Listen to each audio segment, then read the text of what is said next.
Welcome to Samba Samba. Enjoy the video. You must begin by elevating privileges. This is the root cause of access denied. Open Windows Terminal or Command Prompt as administrator right away. Once elevated, run a quick permission check and SFC scan to detect corrupt system files.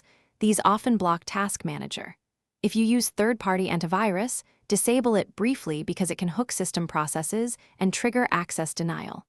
Make sure to re-enable security when done. These steps prepare the system so the targeted fixes will actually apply. Now you reset and reclaim Task Manager. First, take ownership of Task Manager. EXE so you can change its ACLs, use Takeown, this gives you control. Next, run iCackles with the /reset flag to restore default permissions. This reverses accidental denies. Once done, restart Explorer or sign out to let Windows reevaluate process tokens and file locks. These steps fix corrupted ACLs that produce access denied by restoring the expected system-level permissions and ensuring processes pick up those changes. Finish by validating system integrity and fallback options. Run SFC/Scano and DISM Restore Health to repair system components that might still interfere.